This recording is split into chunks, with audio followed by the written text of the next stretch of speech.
Welcome to this Nedbank Private Wealth webinar. We are delighted you could join us today. My name is Anna Slater and I'm part of the wealth planning team at Nedbank Private Wealth. I'm here with Simon Prescott, our head of wealth planning, who is here to talk to us about 3 key decisions that you need to make with regards to your family finances and how establishing a financial plan can be a key step in helping you to achieve your financial goals and aspirations. Great, thank you, Anna. And we're delighted you can join us here today so that we can go through the key topics that you need to consider whatever you're planning to achieve, whether this is helping your children, funding a successful and fulfilled retirement, or indeed leaving a legacy. Perfect. And before we go into any detail, I would like to draw your attention to the box next to the slide shown on your screen, as this is where you're able to type in any questions that you may want to ask at any time during the next half hour. All questions will be answered under the Chatham House rule, and we will monitor the questions as they come in to see if we can answer some quickly before answering the rest towards the end of the webinar. As we appreciate that everyone is busy, we want to stick to our half hour, so if we don't get the chance to answer your question, we'll come back to you after this webinar by email. This webinar is also being recorded, so if you'd like to watch it again, you can. I'll now hand over to Simon to talk through some points that should help you understand why a financial plan is important and how you get started. Great, thank you. So I think it's worthwhile stating that, of course, everybody's situation is unique. And it's one of the reasons why a personalised financial plan is important to help you and your family meet your goals and your aspirations. And certainly over the last few years with the COVID pandemic, this has been for many a time of perhaps reflection, maybe encouragement for some, and certainly a renewed emphasis on broader goals such as happiness and fulfillment, as well as, of course, health. Rather than in the past where it may have just been perhaps the narrower pursuit of financial gain. So for example, some people have embraced a quieter way of life, valuable time spent with the family, and now with the realization that they can work from home, some have questioned the need to perhaps live in a big city. But whatever you're looking to achieve, your plan should reflect these broader goals and the important roles that your finances will play in helping you achieve them. A comprehensive financial plan helps you meet your current financial needs and prepare you for financial stability in the future. And the work involved in creating this plan will help guide you invest today, along with planning for your future, such as retirement, as well as influencing things like tax and your estate planning decisions. Now, of course, we appreciate that meeting with a financial planner and developing a financial plan is not necessarily at the top of everybody's to-do list. And some recent research has actually shown that just 8% of those surveyed actually had a financial advisor or a financial planner. Now, this isn't necessarily representative of our high net worth clients, as I would expect this number really to be higher. But from experience, the low percentage of 8% of the survey found is not significantly higher amongst high net worth individuals either.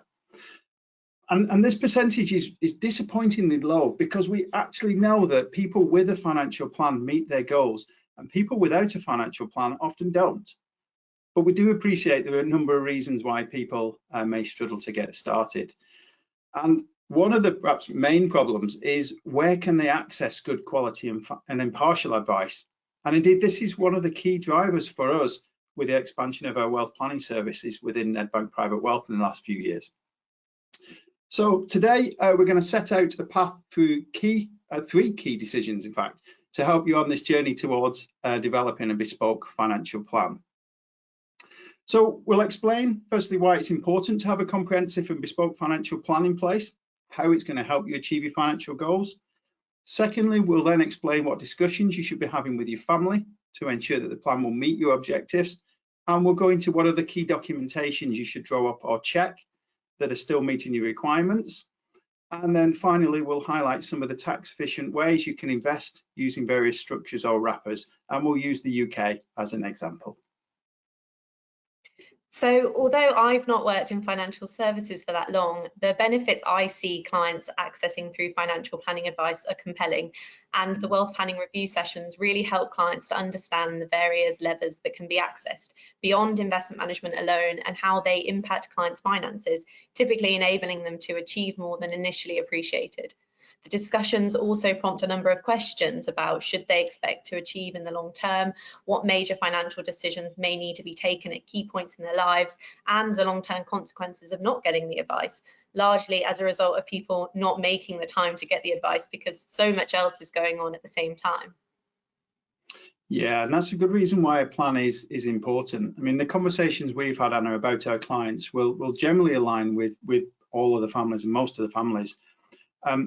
And what's important when developing a financial plan is to try and bring all the key stakeholders and family members into the discussion. That is obviously especially advisable if it's decisions that will impact them. So, for example, you may have children, but your will may state that the assets maybe not be divided equally for one reason or another. So conversations of these should be occurring prior to death, so that there are no surprises for the children when they actually find out that something may not be equal in their will. So involving wider family members applies more broadly about your financial affairs as well.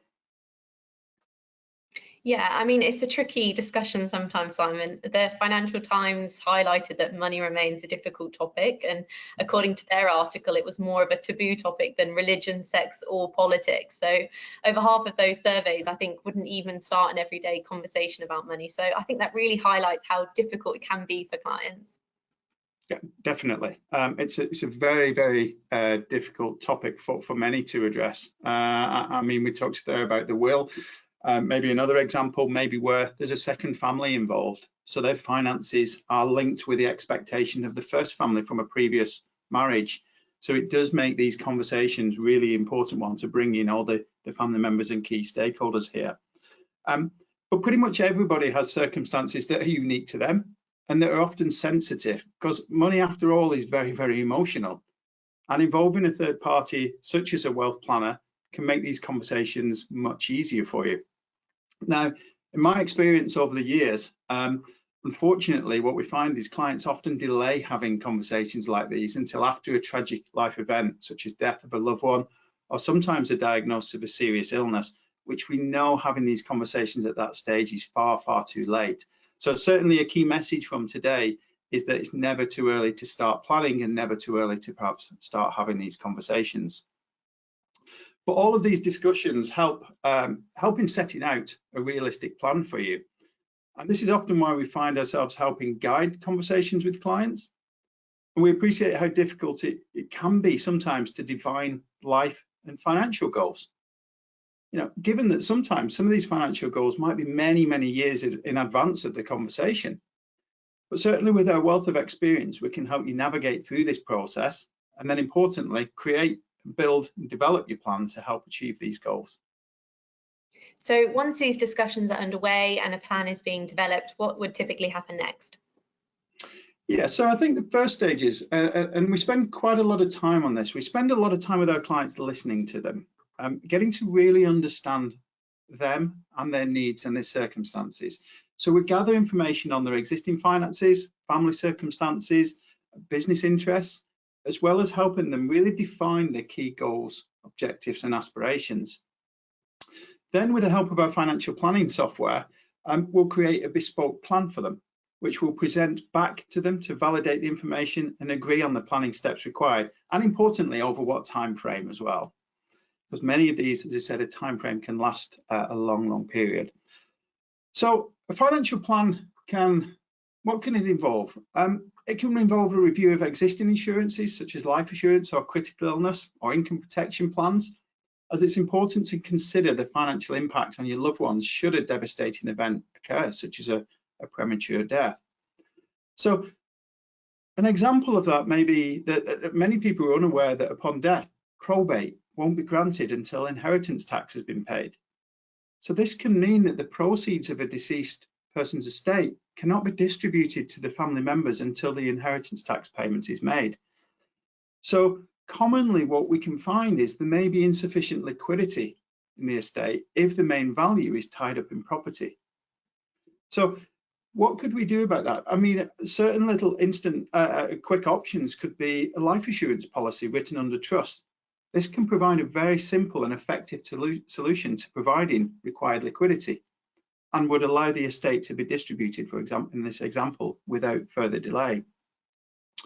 So a financial plan also helps and highlights opportunities for you to help family members. So you may want to help your children buy their first home. You might want to pay school fees for grandchildren. And we can help guide on the most appropriate way to make gifts such as these, whether they could be outright gifts, loans, or maybe using trusts. So in addition to one-off gifts, you can gift to loved ones. You can also gift out to regular surplus income, as long as it doesn't impact your standard of living. Now, quite often what we see as well with our high net worth clients is they feel that their wealth could potentially overburden the children. And having a conversation with a wealth planning specialist about how to structure these assets, and indeed when is the right time to transfer the wealth over, can help you move this process forward. We also can use our experience to help your next generation with financial education, and we're happy to discuss how this education can suit your circumstances, be it maybe one-to-one advice with the next generation, or indeed with small like-minded groups. So other areas we see our clients have interest in is gifting to charitable causes. And if this is something that is close to your heart, we can help discuss with you the most effective way to go about this. Again, whether it's through just simple checkbook giving, or whether it's through setting up a charitable trust for your legacy. Now, one of the most important parts we also say in having a plan is reviewing it. Okay, some of these plans can be over multi-decade periods, and things change in life. Goals may change, and indeed the external environment that we are all living in change, whether it's tax legislation or indeed the markets. So if we look what's happening over the last 6 months or so, we're seeing inflation spiking really rapidly due to the increased costs of living. And we've seen also, along with that, is valuations in the markets pulling back from previous highs. So things like these really highlight why a regular review is necessary, and to ensure that your goals are still on track. So we as a minimum, we would always say we want to review our clients' plans at least each year. Now, it's fair to say that there may be some years where some of our clients, there are no changes, and that's absolutely fine.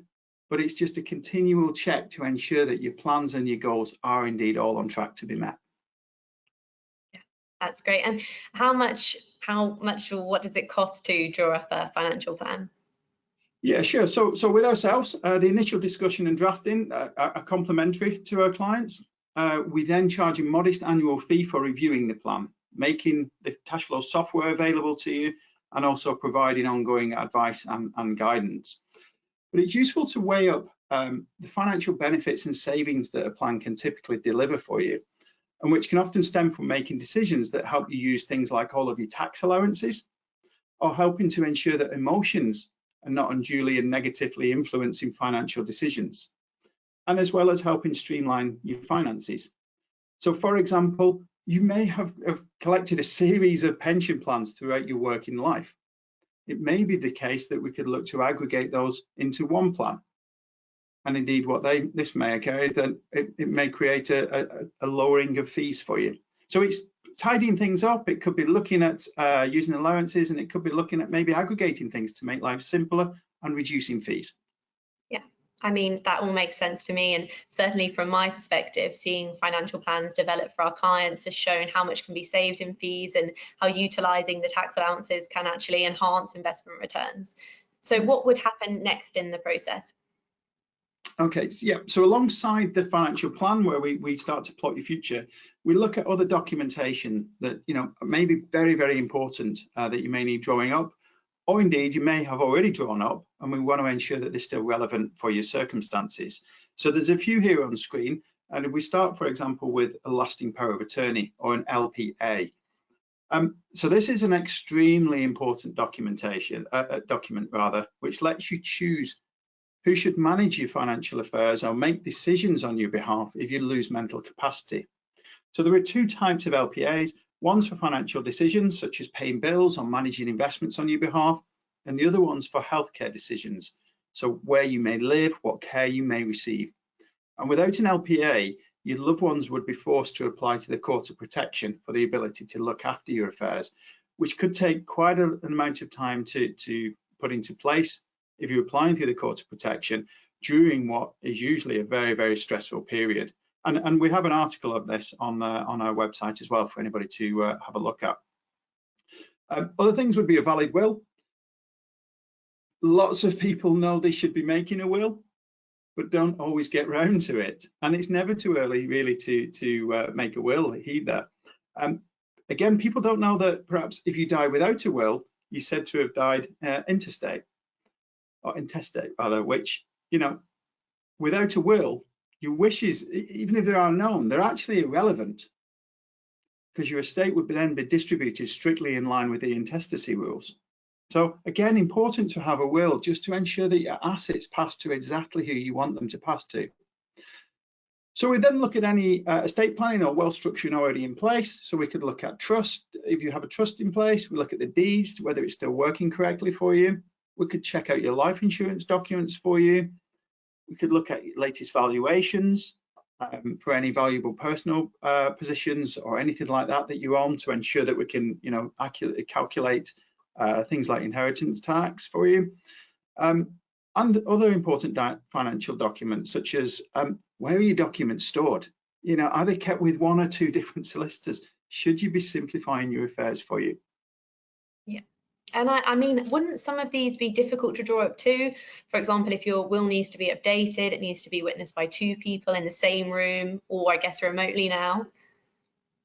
Yeah, so there is evidence that there's been an increased demand for updating and drafting new wills, and that's really good news. But there is a bit of bureaucracy, administration bureaucracy involved, and yes, the signing of a will has to be witnessed by two independent people. And whilst there's a new route for people to follow, maybe an online route, the execution rules really remain a little bit outdated on these documents. However, it's important to say here that that in itself doesn't mean you should put it off. It's really important to receive the appropriate legal advice. And we're certainly happy to introduce you to law firms if you don't have an existing relationship. So LPAs, for example, these can take a few months to actually have drawn up and put into place. So it's definitely worthwhile starting these as soon as possible. And I think last but not least, it's important to be aware as to how things like your various allowances can help with maybe tax efficient investing. So there are quite a number of vehicles or investment wrappers available to certainly to UK resident clients. And there's some of these again on screen here. So we may want to look at ISAs for you. And you can wrap a certain amount of money, it's £20,000 per year per person, into an ISA, which gives you growth and income tax returns. Growth and income returns from these are completely tax-free. You have JISAs, so if you have younger children under the age of 18, you could build a pot of money for your children or grandchildren. And again, growth and income returns are tax-free within these structures as well. Indeed, pensions. You can potentially put up to £40,000 per year into a pension, and you get tax relief at source at your highest marginal rate on contributions. So there's a possibility, dependent on how much you earn, you could potentially get up to 60% tax relief on pension contributions, which is amazing. Yeah.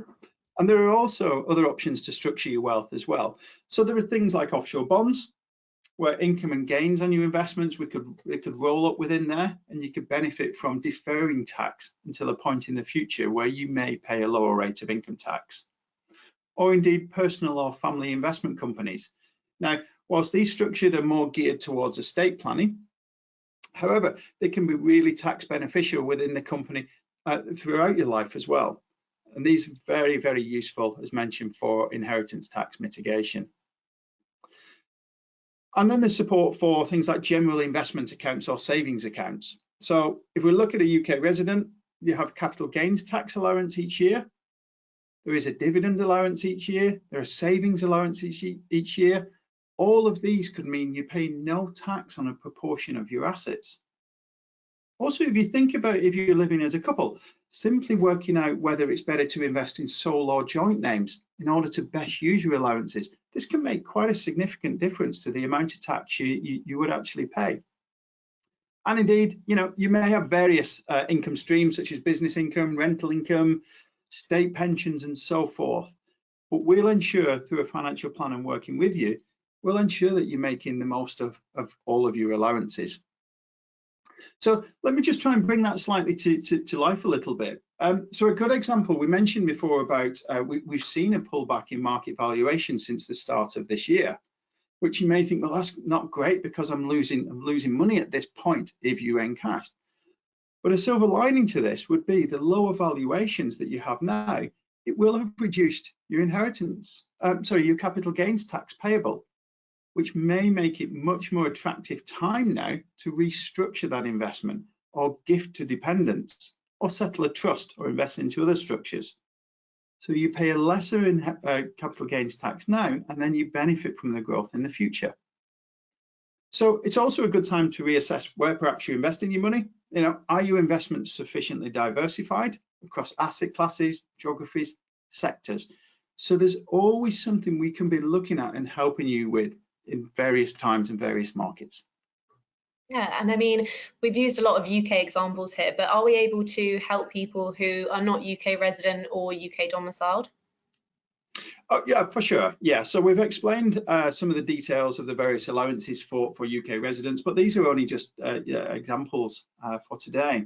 I mean, we have clients in well over 100 countries globally, and we're equally happy and experienced to assist our clients who are resident outside of the UK, and indeed those who are resident in the UK, such as non-domiciled individuals who may be claiming the remittance basis of tax. I think the beauty of being a client of Nedbank Private Wealth is we have the ability to help and invest and structure investments, whether it's onshore in the UK or indeed offshore. And whilst we don't provide legal or specific tax advice, we will work very closely with your existing professional advisors to ensure that you have the right approach for you and your family. I presume that once the plan is established, you would then look to review on a frequent basis to ensure that you're on track with regards to your plan. Yeah, so ideally each year, so every year as part of the annual investment review. And this is something we feel is really important. And as mentioned, particularly when we see financial markets in their current volatile state, we want to review this because it may impact on your future plans, if indeed any rash decisions are going to be made.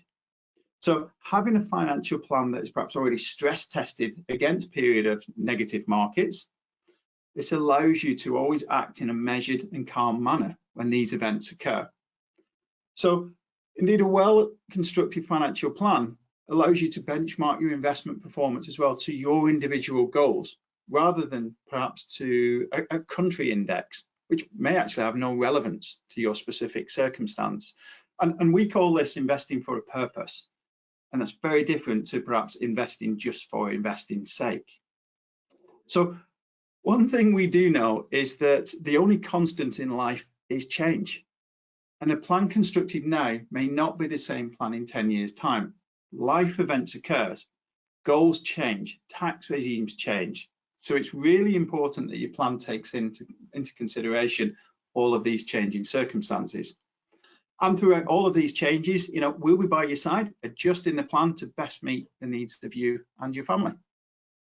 Perfect. Thank you, Simon. So it's now time for some questions, and thank you to everyone that submitted them. You can continue to do so. And again, if we don't have time to answer all of the questions asked, we'll come back to you by email after the webinar. So I'm just looking through a few now that are coming in. I think probably a good place to start would be, are you able to take into account market downturns like the one that we're currently experiencing? Yes, absolutely.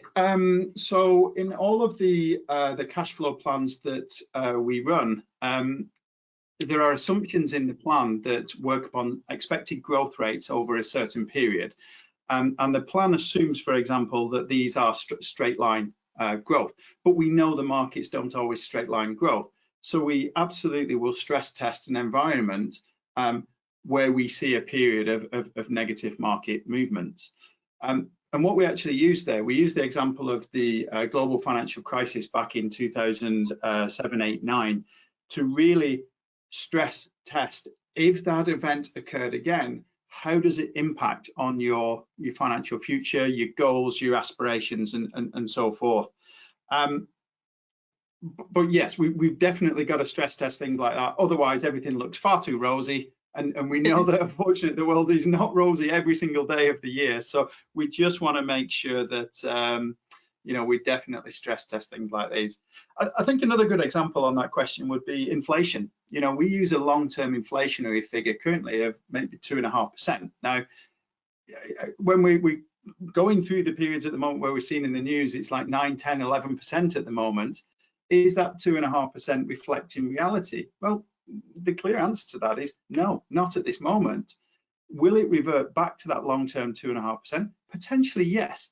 But the whole point of the annual review now is we would factor in that high level inflation. What is the impact it's having? And is that going to affect your, you know, your future goals, your future aspirations? And then do we need to change course, or can we just look through it and carry on until things revert back to normal? Yeah. So actually, there's a, let's have a look. I've seen a question here, Anna, that I can throw to you, if that's okay. I talked about ISAs before on the slide. We've got a question that says, what are the death benefits of ISAs? Okay, so when an ISA holder dies, the ISA will fall part of the estate along with the other assets that the ISA holder has, unless the person who has the ISA has a spouse or a civil partner, in which case they can actually inherit this ISA as part of the additional permitted subscription. Nevertheless, though, I mean, tax benefits available within an ISA wrapper are very beneficial, as an ISA wrapper benefits them free from income tax and capital gains tax during the ISA holder's lifetime. So that's probably the best thing I can give you at the moment. Absolutely. Okay. Perfect. Okay, so there's another one here for you, Simon. Are there tax benefits for gifting to charity? Sorry. Yeah, lots. Simple answer. There are quite a few, absolutely. So you can deduct the value of the gift to charity from your total taxable income. So that's the first thing. You can offset your income tax against that gift. If you're gifting, for example, an asset that may be pregnant with gains at the moment, you could gift that asset completely to the charity, and there's no capital gains tax to pay there. Whereas if you surrendered that asset yourself, there would be capital gains tax to pay, and then if you gifted the tax, that means you're paying unnecessarily tax there. So potentially, if you're going to gift an asset that is pregnant with gains, gift the entire asset to the charity. There are certainly inheritance tax benefits, because as soon as you gift the asset to any kind of charity, it completely then falls outside of your estate. And indeed, importantly on that, within your will, you could actually specify within your will that you may wish to give 10% of your net estate to charities. Right. Now, what that means is currently the inheritance tax rate is at 40%.